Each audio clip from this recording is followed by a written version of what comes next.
There is a saying that nothing free is born without fire. And if you look at the high contrast that we've already started to experience in the first week of January 2026, then this starts to make sense. Those who appreciate Chinese astrology know that the fire horse doesn't really arrive until February, but that's not actually stopping a lot of the energy of movement and rapid change from unfolding.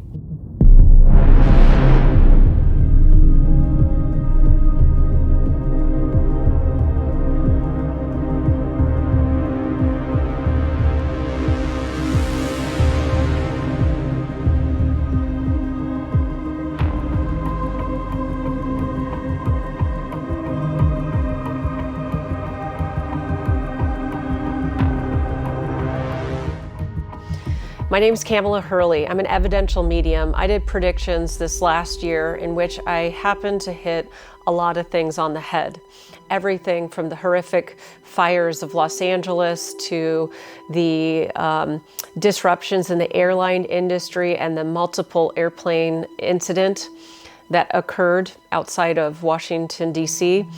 I also will tell you that I was correct that there would be a major political event that would happen in September of 2026. And to be honest with you, I've been really quiet since that last prediction that I made in September. It is because our social media platforms have become highly censored to the point that I'm not able to discuss things with the same freedom that I had prior to September 2026. So if you're interested in being able to connect with me in a very uncensored way, then join my Patreon account where we talk about things that are completely uncensored. With that being said, I just want to put a disclaimer that I'm interpreting energetics for future timelines and that some of the things I'm going to share with you might happen, some of the things might not. What's important is that you are energetically considering what's the best way for you to prepare for the next 3 months. So allow your intuition to come online. Decide what is right for you, what isn't. Let me know in the comments what you disagree on or what I'm leaving out, okay? Because this is a collective of many beautiful souls with a lot of different perspectives in which to understand the world. So that being said, I have taken time to channel all of my notes down, organize it so that you can move to certain sections within this video that you might be interested in. And some of the ideas that I'm going to get into are fairly complex and maybe outside of the scope of what would be a traditional prediction video for 2026. But hello, beautiful soul. I know that you are a complicated individual and you can handle the fact that not everything can be packaged into one pretty picture. Okay, so enough on the disclaimers. If you want to read more disclaimers, it's in the description box below. I want to give you some very juicy pieces right off so that you don't have to sit and listen to everything, okay? That's how I like to watch videos. Tell me the good stuff first. And I want to be honest with you, some of the very specific predictions that I have for the first 3 months, some of these predictions are actually not positive. So the first thing that I want to say, as far as it goes with a prediction, is that I'm worried about there being some type of incident that happens to the President of America, Donald Trump, whether you love or hate him. I don't wish ill harm on anyone, but I have concerns about his safety around March 10th. I feel that there will be quite a lot of backlash from what we see unfolding right now, not in America, but actually with the world at large. And I actually feel that perhaps there could be a very sophisticated way in which another entity could attempt to cause things to not move in his favor. So I would definitely want to make sure that all of his biodata retains, that it's strictly contained so that other people don't have access to his genetic profile. I know that that's very cryptid. I'll let you decide what that means, or you can hear what I have to say uncensored. But I'm very concerned about his health and his wellness in March, particularly around March 10th. All right. And please understand, when specifics come through, it could happen sooner, it could happen later. Just, I'm not like a 4K camera. Okay. So I'm human. So I definitely hope nothing bad happens to him. I don't wish ill harm on anybody. The next thing that I will share with you that is an unusual prediction for me is that as I was working on predictions today, I actually had the LA Lakers come through. Now, I love Los Angeles. I was born and raised in Orange County, California, which is a suburb outside of Los Angeles. And I do like basketball, but if you asked me to name a single basketball player, couldn't name any. And I guess Spirit sort of knew that as I was starting to put together these predictions, because what came through today was that there are two numbers of the Los Angeles Lakers that I'm like really concerned about, okay? The first that came through is number 32. Okay, so number 32 is what came through about me being concerned for the wellness of number 32 as is connected to the Los Angeles Lakers. And then the other message that came through was connected to number 9. Okay, I had to look these individuals up, and number 32 I think is Magic Johnson, and 9, okay, is a less high profile individual. I do believe it's connected to Nick Van Exel. But they're both legends, okay? And I think maybe this prediction doesn't have to do specifically with them, but with an event, because I very specifically, I don't think you can read my crazy writing, heard February NBA. Just so happens, I literally don't follow sports at all. I had no idea. I didn't know this. But every year in the NBA, there's an all-star game. And in that all-star game, this year, it just happens to be in Los Angeles. Weird, right? I don't know what to say. But it's a high probability that Magic Johnson, as well as number 9, could be at that event.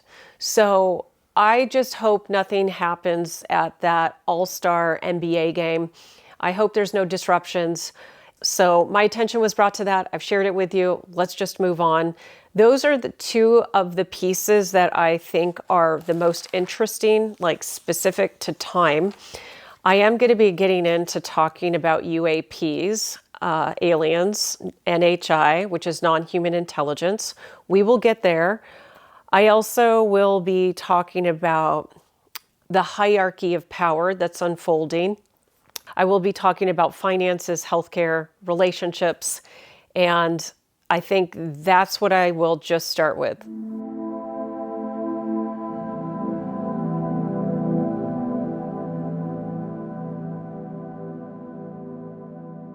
So the first thing that I want to share with you is that the weary and the cold-minded have come to clash, and that the arms of truth are being activated. There will be disturbances in the field. There will continue to be a focus on this concept of a tiered government. I was like, well, what's the tiered government? And it says that there is the public face, that there is this tiered government. There is a public face.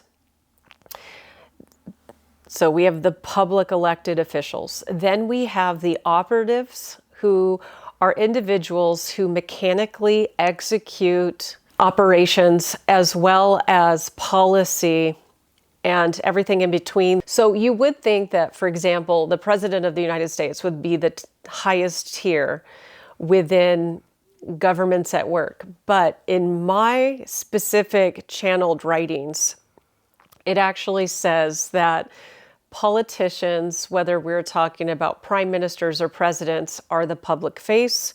Then we have the operatives who work behind the scenes in the actual agencies, and that there is the highest tier of power, which I would call the draconians, that is connected to the canons of clergy, which is connected to powerful religious leaders.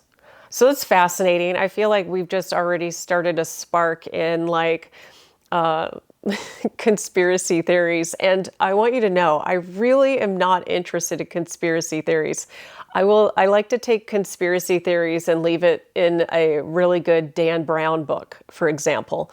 I don't find that I am one to tether in so tightly to wanting to say that there are these individuals that operate in shadow governments. But I think that what we're starting to see is that there's truth to there being a public face to government and a shadow face to government. I'm going to get into that a little bit more. But 2026 is the start of a silent war. It's already upon us. And that by 2028, we will see more external conflict, not like World War II, but external conflict. And that we will see by 2030 how religious orders of all kind, I'm not pointing fingers at any specific religious organization, but what we will see is that they are shifting fundamental laws and working to structure humanity under their views. And this can result in oppressing the truth and will of many for what they believe is religious divine guidance. Okay? I want you to know that my perspective is I'm Christian, and I really appreciate the early Gnostics. In fact, one of the sessions that I did to create this video is that I opened up to spirit to be guided, and the first thing that came through was recognizing the cross within me, which is the shoulders, the spine, right? If you think about the shoulders and the spine, it's a cross. And I believe that symbolism really connects to my belief in Yeshua and Mary Magdalene, not in terms of how religion was organized at a later date. But we're not going to get into that in this video, thank God. We're actually going to just continue with what came in my channel next, which is understanding that a lot of individuals are misdirected by ego and by their own desire. A lot of people are imposing their will through a God in order to influence the will of many. Humans are playing God. Okay, so, I mean, I guess some of us might say that like, okay, like I already figured that one out, but I felt a need to just share with you in a really organic way what I have coming through here.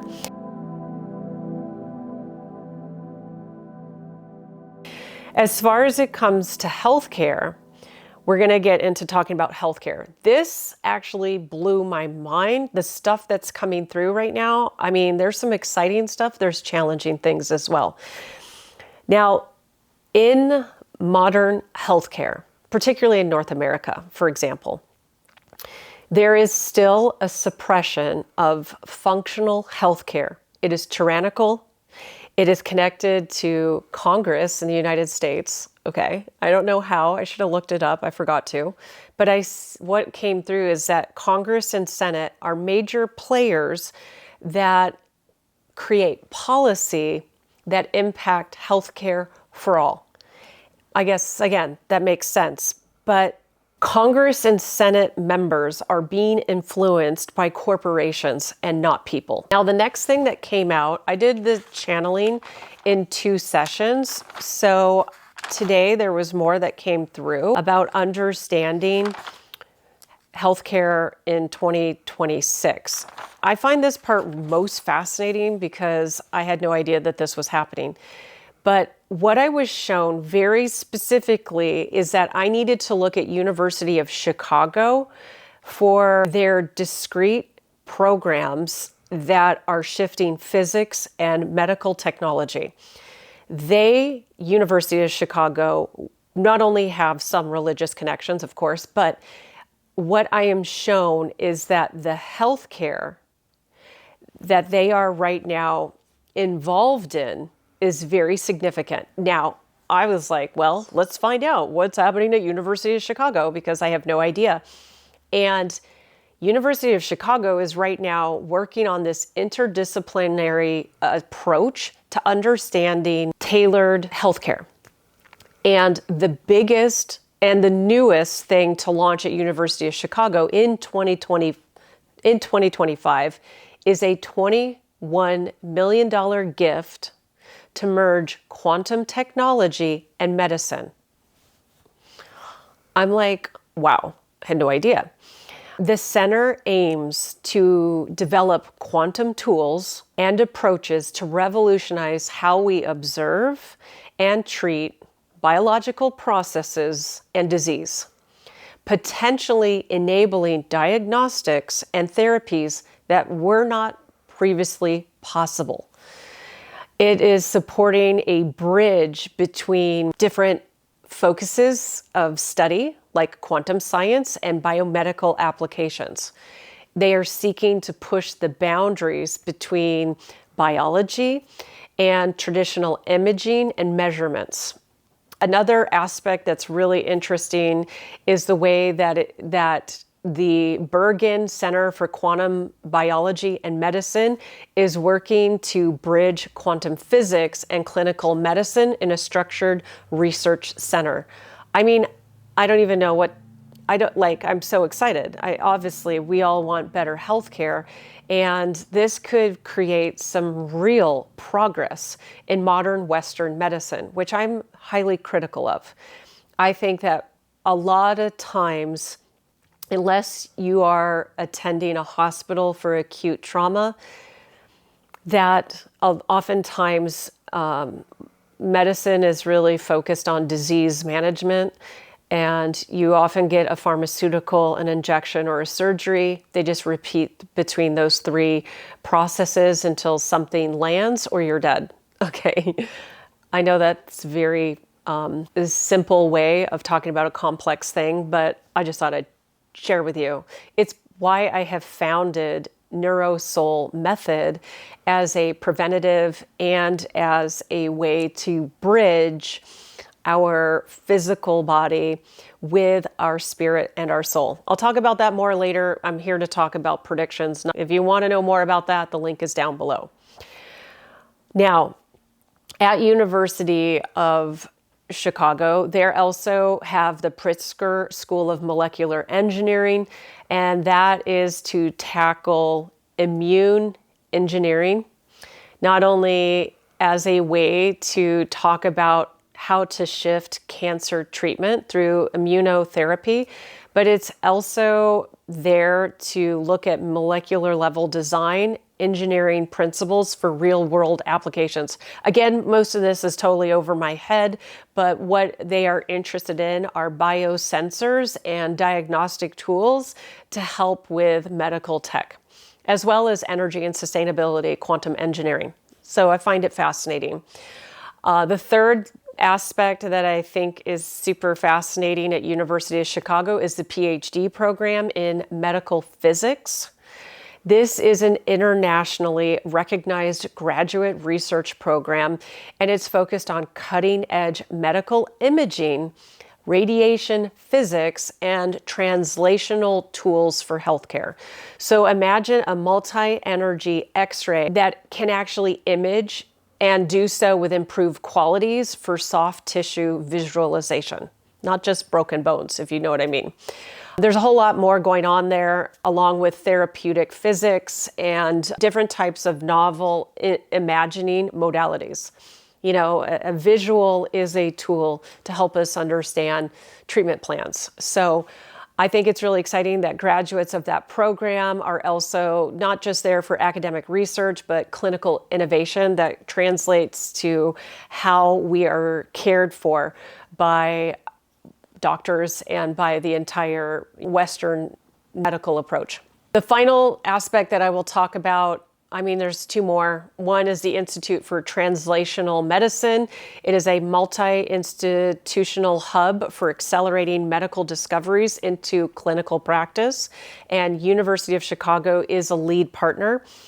So lots of grants, lots of money for AI in ICU care, lung disease and infections, educational programs that are training in terms of inflammation science and translational skills, how information is communicated to patients, as well as really great partnerships across major regional healthcare systems and NIH networks. So real world application, very exciting.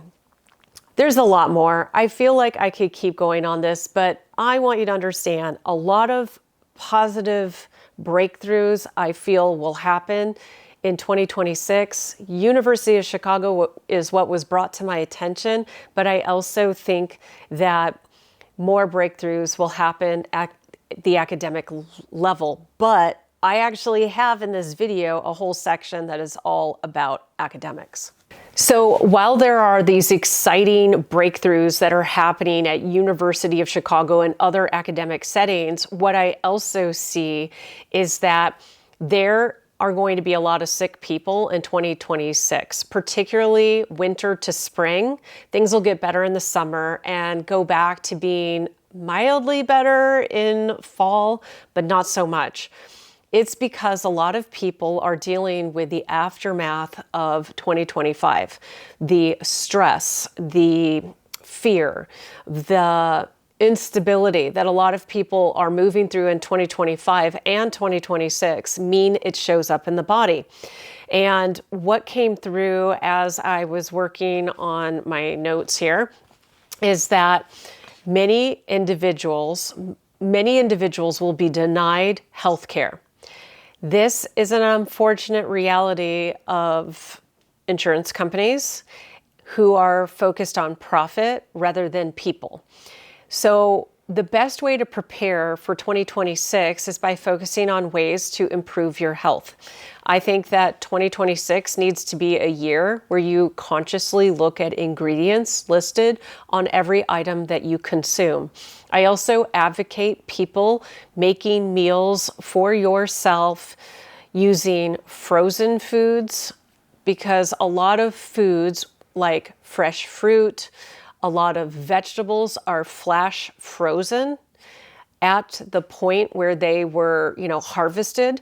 And because they are flash frozen, a lot of those nutrients are kept in the vegetable. It's also really great if you're somebody like me that buys a lot of vegetables and then for whatever reason I don't have time to cook everything. I really hate food that spoils. So I would encourage you to get comfortable with your freezer in order to eat healthy, holistic, home-cooked meals. I really want you to focus on unprocessed foods as well. If you don't understand what unprocessed foods are doing to your body, then where have you been, my dear? Okay, enough of that lecture. I will say, just be prepared that there will be a lot of individuals who feel like they are dangling by a thread because of the healthcare system that's pushing back on paying out claims. I think you've probably seen some of those videos on social media. There'll be more of them in 2026 moving forward. I will also say that a lot of people will be dealing with autoimmune issues, GI issues, acid reflux issues. I believe there could be increases in, I was going to say like breast cancer, particularly women have absorbed a lot of the stress from 2025.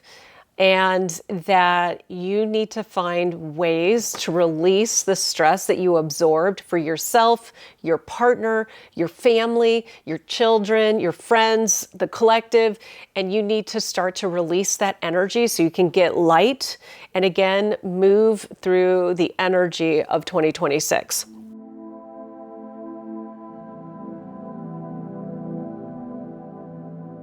We're going to talk about financials a little bit and the collective.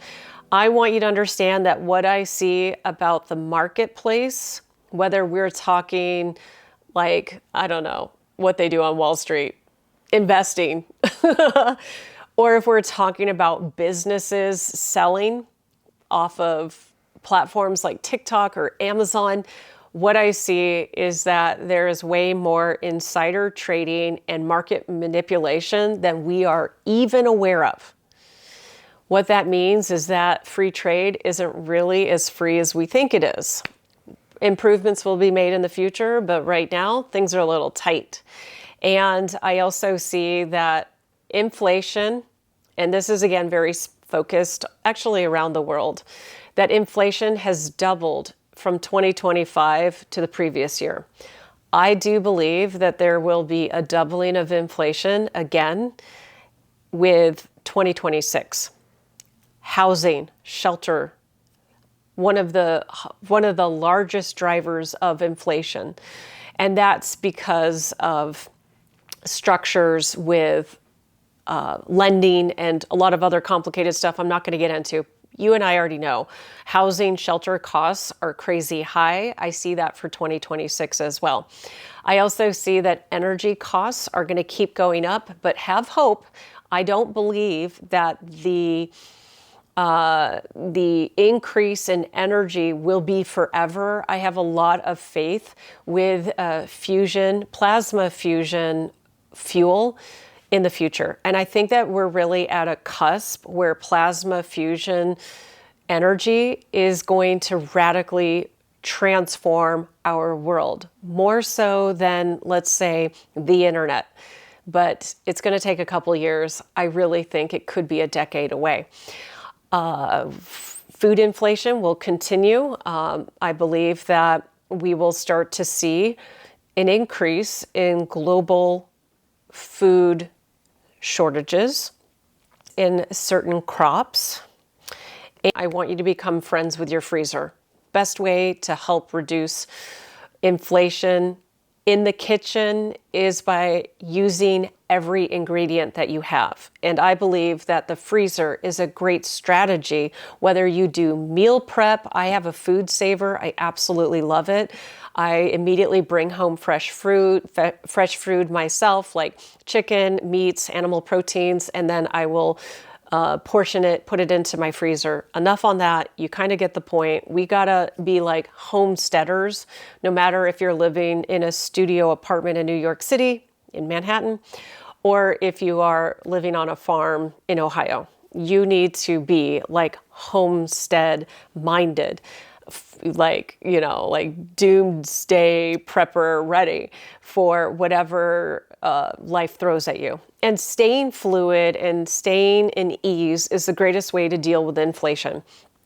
There will continue to be other aspects that feel different. I think that we are starting to see that the dollar store is starting to bridge the gap with Marshalls.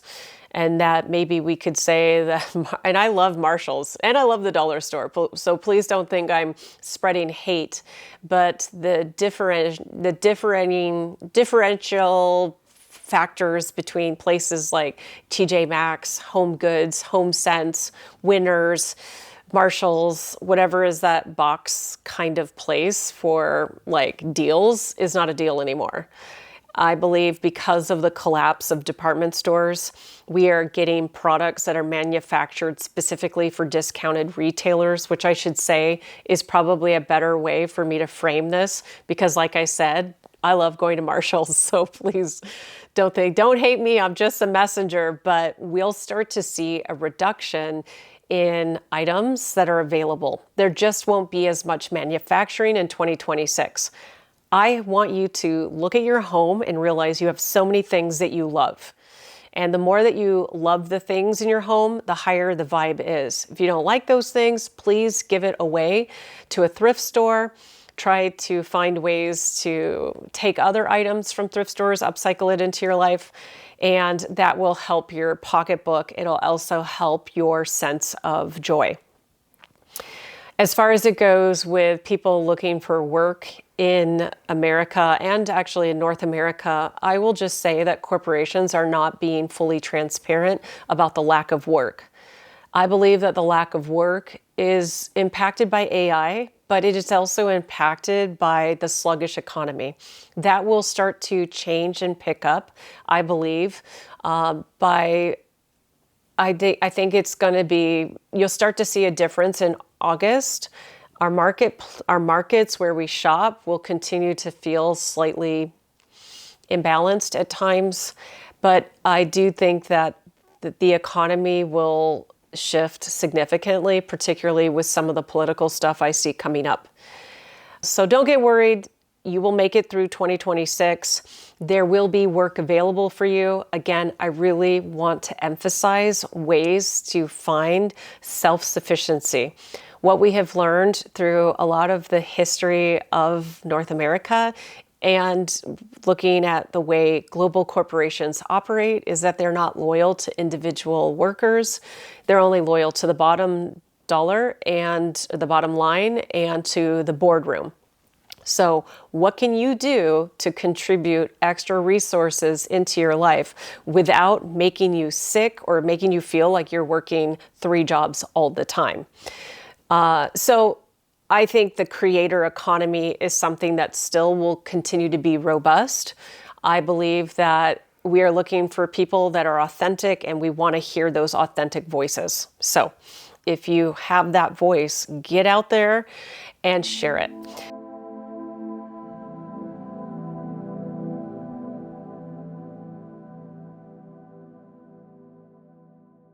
Well, I guess now what we're going to do is shift into a section that I didn't think I would be covering ever, which is talking about aliens.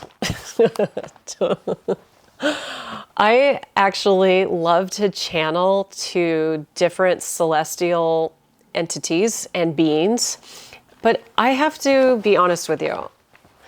Whether there is the existence of Arcturians, Palladians, and ancient civilizations like Lemuria or Atlantis, I love these mythologies. And I feel that these wisdoms are beneficial. It doesn't mean that I'm here to concretely prove it as real and true, but I think that oftentimes stories hold medicine. So when I start to talk about celestial realms, oftentimes I think of it like a really great book that perhaps when I do deep meditations and I connect to the higher frequencies of the Galactic Federation, maybe that's actually connecting to a deeper subconscious within me that brings forth a symbolism and a connection to the collective, and that I need to just read it like a book.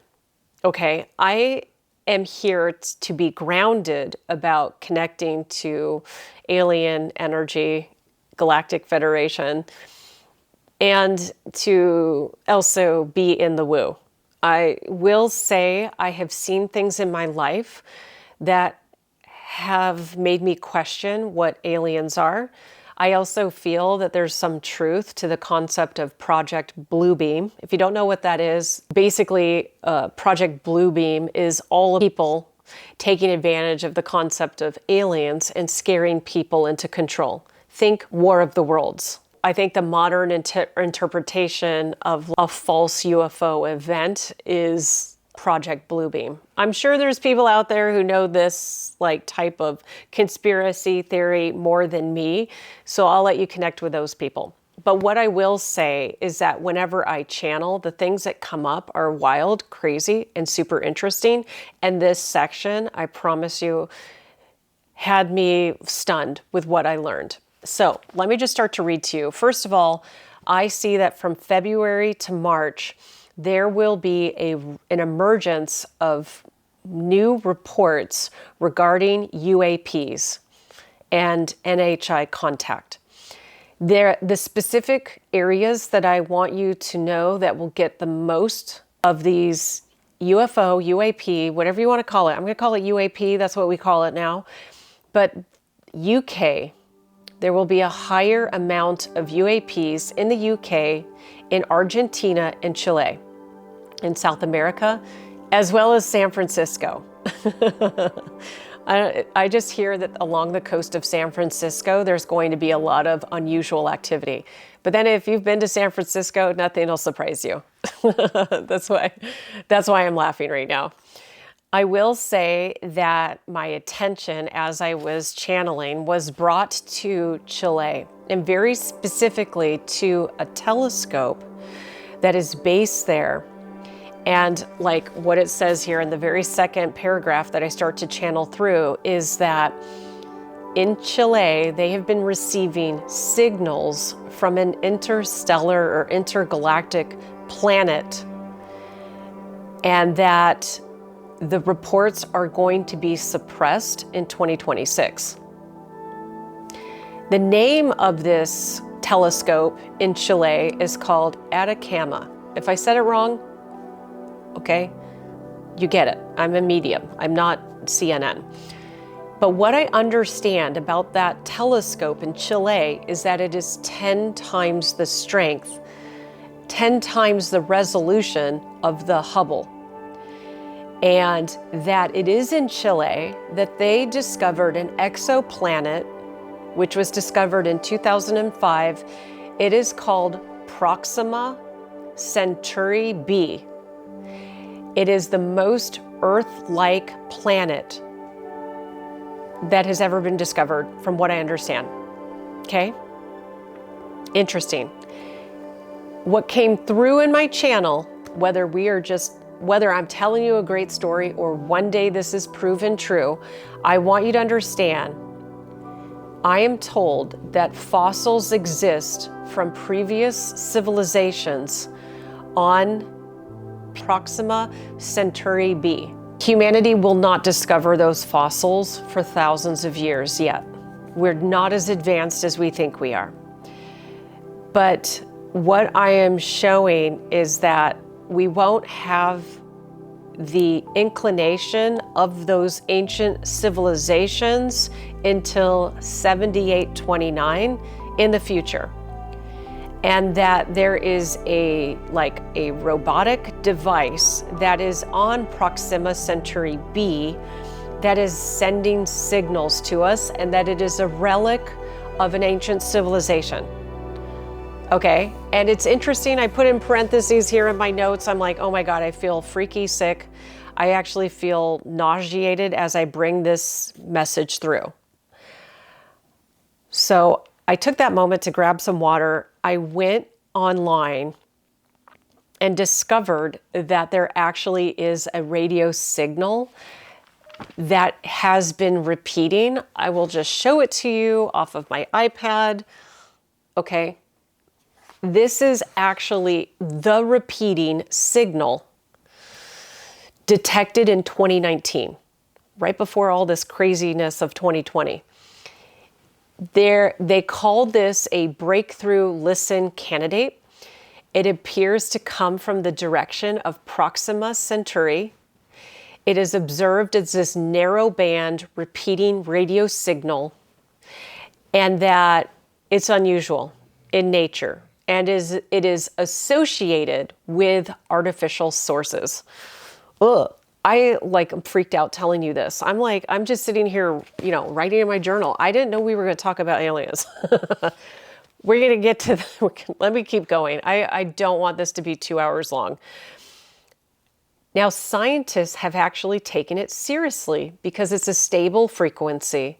It doesn't immediately repeat from any other direction, and it tracks with the movement. And it's detected during observations that target Proxima Centauri. It is the most interesting SETI candidate in years. While they want to say that they don't think it's extraterrestrial, I'll remind you, they don't know.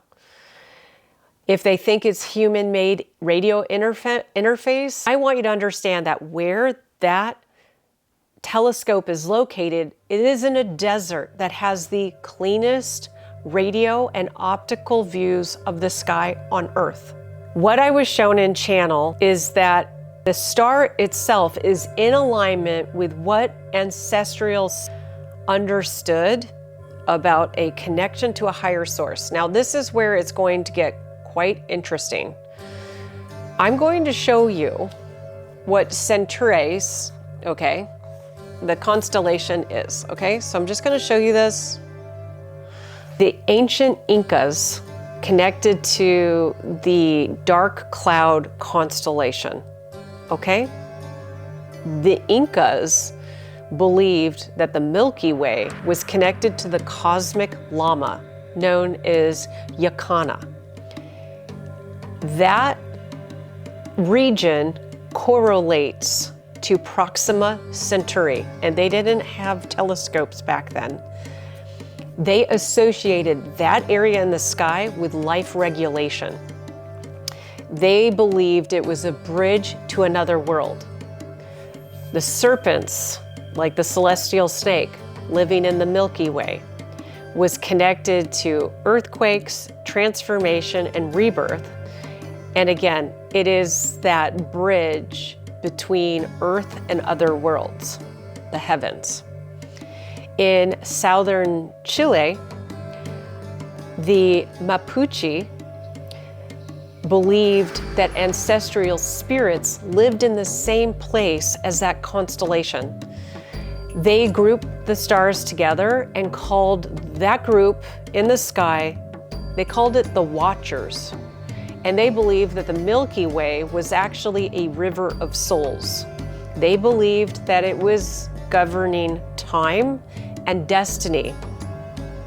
So they used that for not just agriculture and ritual timing, but they used it as spiritual authority. I'm building to something. When Europeans arrived, they overlaid the Christian symbolism over that same area in the sky. It was known as the Southern Cross, and it became a symbol of guidance. It's used as a fixed point in the southern hemisphere.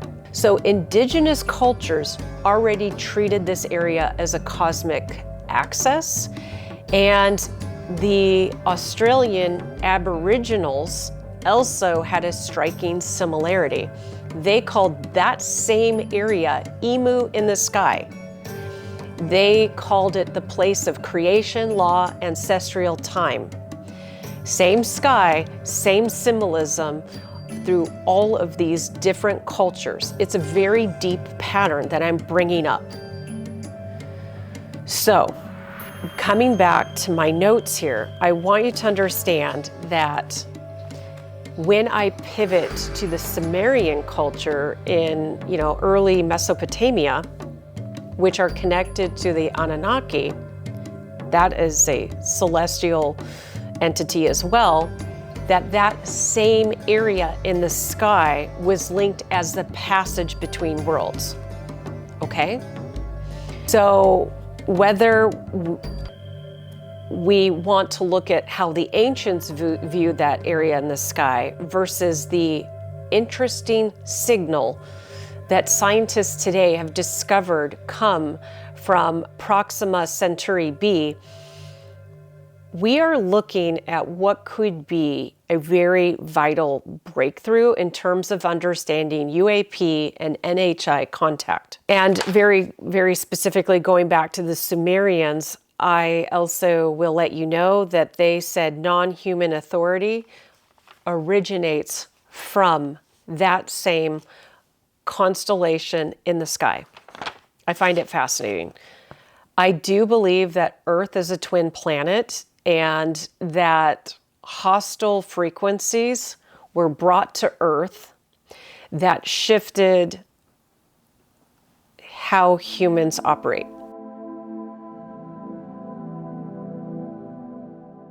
A lot of truth is being hidden for power by the draconians. And I think it's also important to understand, because I was like, what is draconian? So I'm like, what is draconian? Because when I had that come through, I was like, I need to be a little bit more specific with what that means. Draconian systems are built on fear and punishment, rigid law without context, that there is a specific hierarchy, coercion, and obedience. So the truth is being hidden about these draconian leaders. I see that the draconian energy in politics is a dark entity that siphons life force and controls it like a host and a parasite. The draconian beings are this energetic connection to a twin planet that is older than Earth. It is older than what we understand about civilization. It is a Earth dimension that didn't survive a previous war. Is I see that we're facing very similar parallels to ancient Rome, where ancient Rome went from virtue to coercive control. There was a balance of authority and public participation in the best days of Rome. But in the late Republic, it became an empire. Harsh punishments, surveillance, laws enforced through fear, loss of citizen voice. That obedience was extracted through terror, and Rome fell when fear replaced trust. This happened even in ancient Egypt. So understand that there are aspects of that draconian energy, and that draconian energy, even when it takes hold on political systems, never lasts. They never last, not ancient Egypt, not Rome. Civilization and the goodwill of humanity does, but we move through these constant places of expansion with places of constriction. So there is still this mercurial procedure is the path. And I'm like, okay, what does mercurial procedure mean? So I looked it up, and Mercury was a Roman messenger god that symbolized speed, intelligence, communication, movement, and transformation. That sounds like the internet. It also sounds like the energy of 2026. What it means in practice is that, and what you can do to benefit in 2026 so that you are above the chaos and riding the waves rather than getting pulled into fear. I want you to have that type of Mercury process where you can rapidly assess and read situations as it unfolds. I want you to be flexible. So change course when new information appears.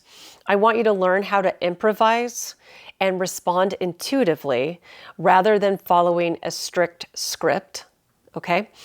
Mental agility is so important, and communication-based action, meaning dialogue, negotiation, messaging, and signaling is central to living well in 2026. So I really advocate that you focus on those 5 aspects of mercurial procedure.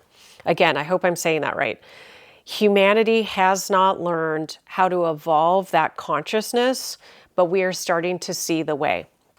Reality births polarity until we are able to balance these contrasts and close the contract, the actual contract that Earth has right now as connected to all the other dimensions. That's some next level stuff. Duality is where we're at the moment. It is how consciousness learns to discern. And I would have you focus on reflecting on ways to improve your nervous system in 2026. Because that sympathetic response where you are constantly shifted into action and let's say like more of a survival response, I want you to step into that parasympathetic response, which is where you get into flow, connection, and you'll see that dramatically shifts your life in 2026. You have to find ways to activate it. If you want to learn more about how to do it with me, it's NeuroSoul method. So understanding that Daily movement helps to regulate your nervous system, and that movement itself is a frequency. These are important aspects to maintain throughout definitely the first 3 months of the year, but throughout the entire year. I mean, I advocate your whole life, right? A lot of people will want to escape this process by being entertained or by numbing out through addiction, bad habits, bad relationships, and other processes of numbing out. When you can shift into that higher level of awareness, you're living your truth instead of living in tolerance. It is a more empowered way to be. We are making a pivot away from hierarchy and structure that was created by the draconians into internal inner authority. It is about understanding, and this is very specific for my light workers out there, it is very much about understanding how to self-regulate. So there's this deep systemic integration and embodiment that should be happening in 2026.